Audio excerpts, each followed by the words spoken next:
ಇರ್ತದೆ ನೋಡ್ತಾ ಇಲ್ಲಿ ಹೋಗ್ತಾ ಇರುತ್ತಂತೆ ಈಶ್ವರನು ಮಾಣಿಕ್ಯ ಇಟ್ಕೊಂಡು ಬೆಳಕು ಮಾಡ್ಬಿಟ್ಟು ಅಲಂಕಾರ ಇಲ್ಲ ಬಾಯರಿಕೆನೂ ಆ ಬಸವಣ್ಣ ಗುಡಿಯ ಬಸವಣ್ಣ ನೋಡ್ಬಿಟ್ರೆ ಎಲ್ಲಿಂದ ಬಂದಿರೋದು? ಉಡುಪಿಯಿಂದ. ಉಡುಪಿ. ಸೂರ್ಯನ ಬೆಳಕಿಲ್ಲ ಮತ್ತೆ ಈಗಲೂ ಬೀಳುತ್ತೆ. ಸೂರ್ಯನ ಬೆಳಕ. ವೀಕ್ಷಕರ ನಮಸ್ಕಾರ, ನಾಡಿ ಮಿಡಿತ ಕನ್ನಡ ಯೂಟ್ಯೂಬ್ ಚಾನಲ್ಗೆ ತಮಗೆಲ್ಲರಿಗೂ ಮತ್ತೊಮ್ಮೆ ಸ್ವಾಗತ. ನೀವು ಶಿವನ ದೇವಸ್ಥಾನಕ್ಕೆ ಹೋಗಿ ನಂದಿಗೆ ಪ್ರಾರ್ಥನೆ ಸಲ್ಲಿಸ್ತೆ ಹಾಗೆ ಶಿವನ ದರ್ಶನ ಮಾಡ್ಕೊಂಡು ಬರ್ತಿದ್ರೆ ಈ ವಿಡಿಯೋನ ನೋಡಿ, ನಿಮಗೆ ಉಪಯುಕ್ತವಾಗಿರುತ್ತೆ. ಈ ವಿಡಿಯೋದಲ್ಲಿ ನಾವು ನಂದಿಗೆ ಏಕೆ ಪ್ರಾರ್ಥನೆಯನ್ನು ಮೊದಲಿಗೆ ಸಲ್ಲಿಸಬೇಕು, ಶಿವನ ದರ್ಶನಕ್ಕೆ ಮುಂಚೆ, ಮತ್ತು ಹೇಗೆ ಸಲ್ಲಿಸಬೇಕು ಮತ್ತು ನಂದಿಯ ಬಗ್ಗೆ ಮಾಹಿತಿಯನ್ನು ಕೊಟ್ಟಿರ್ತೀವಿ. ವಿಡಿಯೋವನ್ನು ಸ್ಕಿಪ್ ಮಾಡದೆ ಪೂರ್ತಿಯಾಗಿ ನೋಡಿ. ನಂದಿ ಕೇವಲ ಶಿವನ ವಾಹನವಲ್ಲ, ನಂದಿ ಕೈಲಾಸದ ದ್ವಾರಪಾಲಕ ಮತ್ತು ಮಹಾನ್ ಶಿವಭಕ್ತ. ಶಿವನ ಪರಿವಾರವಾದ ಪಾರ್ವತಿಯಮ್ಮನವರು ಗಣಪತಿ ಸುಬ್ರಹ್ಮಣ್ಯ ಸ್ವಾಮಿ ಜೊತೆಯಲ್ಲಿ ನಂದಿಯೂ ಸಹ ಒಬ್ಬರು. ಪ್ರಮಥ ಗಣಗಳಿಗೆ ನಾಯಕ. ಪಿಲದ ಎಂಬ ಋಷಿಯು ಮಹಾನ್ ತಪಸ್ಸನ್ನು ಮಾಡಿರ್ತಾರೆ. ಪುತ್ರ ಸಂತಾನಕ್ಕೋಸ್ಕರ ಚಿರಂಜೀವಿ ಪುತ್ರನಿಗಾಗಿ ಶಿವನಲ್ಲಿ ಪ್ರಾರ್ಥನೆ ಸಲ್ಲಿಸಿದಾಗ ಶಿವ ನೀಡಿದ ವರಪ್ರಸಾದ ಈ ನಂದಿ. ಮೊದಲನೇ ಬಾರಿಗೆ ಅಗ್ನಿಯಲ್ಲಿ ಪ್ರಕಟವಾಗ್ತಾರೆ. ನಂತರ ಅವರಿಗೆ ನಂದಿ ಅಂತ ಶಿಲಾದ ಋಷಿಗಳು ಹೆಸರಿಡ್ತಾರೆ.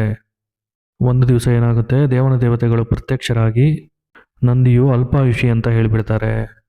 ಶಿಲಾದ ಋಷಿಗಳು ಚಿಂತಾಕ್ರಾಂತರಾಗ್ತಾರೆ. ನಂದಿಯು ಚಿಂತಾಕ್ರಾಂತರಾಗಿದ್ದಂತಹ ಶಿಲಾದ ಋಷಿಗಳನ್ನ ಸಮಾಧಾನಪಡಿಸಿ ಮಹಾದೇವನಲ್ಲಿ ಪ್ರಾರ್ಥನೆಯನ್ನು ಸಲ್ಲಿಸ್ತಾರೆ. ಶಿವನು ನಂದಿಯ ಒಂದು ತಪಸ್ಸಿಗೆ ಮೆಚ್ಚಿ, ನೀನು ಚಿರಂಜೀವಿ, ನೀನು ಅಲ್ಪಾಯುಷ್ಯ ಅಲ್ಲ ಅಂತ ಹೇಳ್ತಾರೆ.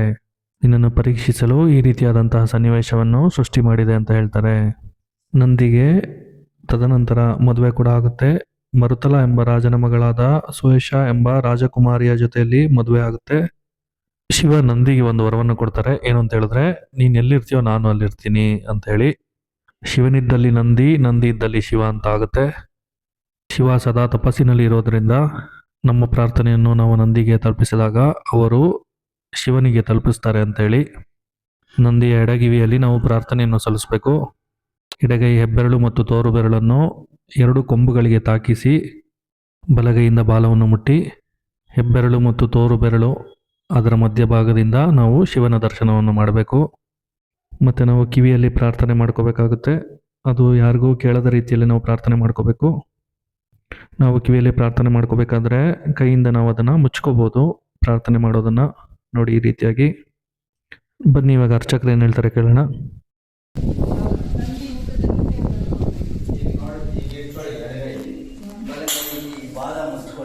ಈ ಬಾಲದಲ್ಲೇ ಅಗ್ನಿಗೆ ಉಸಿರು ಹೋಗ್ತಾ ಇರುತ್ತಂತೆ ಈಶ್ವರನು. ಬಾಲ ಮುಚ್ಕೊಂಡು ಅದು ಮಾಡಬೇಕು. ಅವು ಬಾಲ ಮುಂಚಿದಾಗ ನಮ್ಮ ಕಡೆ ದೃಷ್ಟಿ ಬೀಳುತ್ತೆ. ಅಗ್ನಿ ಸಿಟ್ಟಾಗಿ ಕೆಳಗೆ ತಲೆ ಬಗ್ಸಿ ಅದ್ರ ಸಂದರ್ಭದಲ್ಲಿ ಈ ನಂದಿ ಇದರಲ್ಲಿ ನೋಡ್ಬೇಕು. ಈ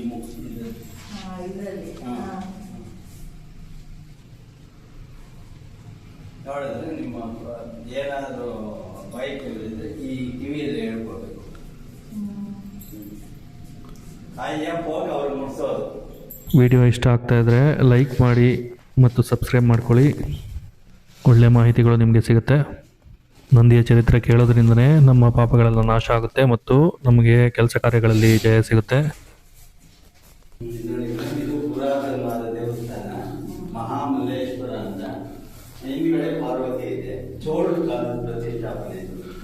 ಮೊದಲಿಗೆ ಇಲ್ಲಿ ರೋಡು, ರಸ್ತೆ, ನೀರು ಏನು ಇರಲಿಲ್ಲ. ಈಗ ಒಂದು 10-11 ವರ್ಷದಿಂದ ಈಚೆಗೆ ಯಾರೋ ಜೀರ್ಣೋದ್ಧಾರ ಮಾಡಿ ನೀರು, ರಸ್ತೆ ಎಲ್ಲ ಮೊದಲು ಕೆರೆ ಕಟ್ಟೆ ಮೇಲೆ ಬರಬೇಕಾಗಿತ್ತು. ಇದಕ್ಕೆ ರಸ್ತೆ ಇರಲಿಲ್ಲ. ಸುಮಾರು ವರ್ಷಗಳಿಂದ 1300 ವರ್ಷದ ಇತಿಹಾಸ. ಚೋಳ ಕಾಲದ ಪ್ರತಿಷ್ಠಾಪನೆ. ಅದು ವಂಶ ಪಾರಂಪರ್ಯವಾಗಿ ಬಂದಿರೋ ಪೂಜೆ ಇದು.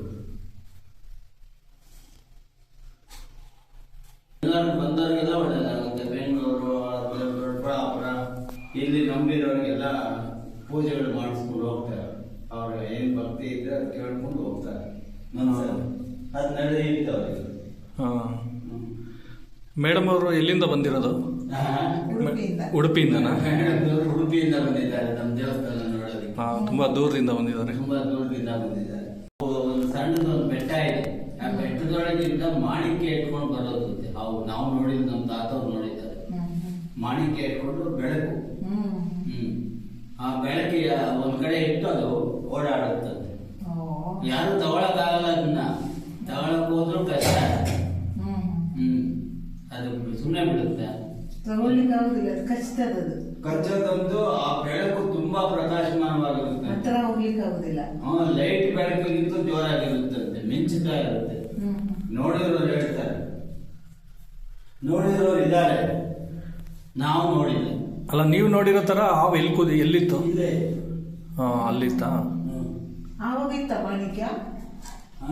ಈ ಮಾಣಿಕ್ಯ ಇರಲಿಲ್ಲ ಇದಕ್ಕೆ, ಅದಕ್ಕೆ ಓಲ್ಡ್ ಆವಾಗಿನ ಕಾಲ. ಅವಾಗಿನ ಕಾಲದ ಅಂದ್ರೆ ಒಂದು 100 ವರ್ಷದ ಹಿಂದೆ, ನಮ್ಮ ತಾತಗಳ ಕಾಲ. ಅವಾಗಿತ್ತಂತೆ ಮಾಣಿಕ್ಯ. ಹುಟ್ಟಿದ ತಕ್ಷಣ ಸೂರ್ಯನ ಬೆಳಕಿಲ್ಲ, ಮತ್ತೆ ಬೀಳುತ್ತೆ, ಈಗಲೂ ಬೀಳುತ್ತೆ. ಸೂರ್ಯನ ಬೆಳಕ ಒಂದು 2 ನಿಮಿಷ ಕೆಂಪು ಕಿರಣ ಇಲ್ಲಿಂದ ಪಕ್ಕಕ್ಕೆ ಹೋಗುತ್ತೆ. ದಿನ ಎಷ್ಟೋ ಜನ ಬರ್ತಾರೆ. 2 ನಿಮಿಷ, ಆಮೇಲೆ ಈ ಕಡೆ ಬಂದ್ಬಿಡುತ್ತೆ. ಕರೆಂಟ್ 24 ಗಂಟೆನೂ ಕರೆಂಟ್ ಇರುತ್ತೆ. ಮುಂಚೆ ಎಲ್ಲ ಕರೆಂಟ್ ಇರ್ಲಿಲ್ವಾ? ದೀಪದ ಬೆಳಕಾದ್ರೆ ಹೋಗೋದು, ನಾವು ಇದು ಮಾಡ್ಬೇಕು. ದೀಪದ ಬೆಳಕಲ್ಲೇ ಪೂಜೆ ಮಾಡ್ಬೇಕು ನಾವು. ಏನ್ ಮೇಡಮ್? ತುಂಬಾ ಖುಷಿ ಆಗ್ತದೆ ನೋಡ್ತಾ, ಇಲ್ಲಿ ಕುತ್ಕೊಂಡು ಇಲ್ಲೇ ಕೂರು ಅಂತ ಆಗ್ತದೆ. ಹೌದು, ಪೂಜೆ ಮಾಡ್ಬಿಟ್ಟು ಹಸಿವು ಇಲ್ಲ, ಬಾಯಾರಿಕೆನೂ ಇಲ್ಲ. ಬಸವಣ್ಣ ನೋಡ್ಬಿಟ್ರೆ ಎದ್ದೋಗಕ್ಕೆ ಮನ್ಸು ಬರಲ್ಲ. ಅಲಂಕಾರ ಮಾಡ್ಬಿಟ್ರೆ, ಅಭಿಷೇಕ ಮಾಡಿ ಅಲಂಕಾರ ಮಾಡ್ಬಿಟ್ರೆ ಎದ್ದು ಬರೋಂಗಿರುತ್ತೆ ದೇವರು. ಅನ್ಸುತ್ತೆ, ಅಷ್ಟು ಪ್ರಕಾಶಮಾನವಾಗಿದೆ ಇಲ್ಲಿ ಪವರ್. ಮಾಡ್ಬಿಟ್ಟಿರೋದು. ಚೆನ್ನಾಗಿದೆ, ವೀಕ್ಷಕರೇ, ನಿಮಗೆ ಈ ವಿಡಿಯೋ ಇಷ್ಟ ಆಗಿದೆ ಅಂತ ಅಂದ್ಕೊಂಡಿದ್ದೀವಿ. ಶಿವನ ದೇವಸ್ಥಾನಕ್ಕೆ ಹೋದ ಮೇಲೆ ನಂದಿಯನ್ನು ದರ್ಶನ ಮಾಡ್ಕೊಳ್ಳಿ. ನಂದಿಯ ಕೊಂಬಿನ ಮಧ್ಯದಲ್ಲಿ ನೀವು ಶಿವನ ದರ್ಶನವನ್ನು ಮಾಡಿಕೊಂಡು ನಂತರ ನಂದಿಯ ಕಿವಿಯಲ್ಲಿ ಪ್ರಾರ್ಥನೆಯನ್ನು ಸಲ್ಲಿಸಿ ಪೂರ್ಣ ಫಲ ನಿಮಗೆ ಸಿಗುತ್ತೆ ಖಂಡಿತವಾಗ್ಲೂ ಅಂತ ನಮ್ಮ ಭಾವನೆ.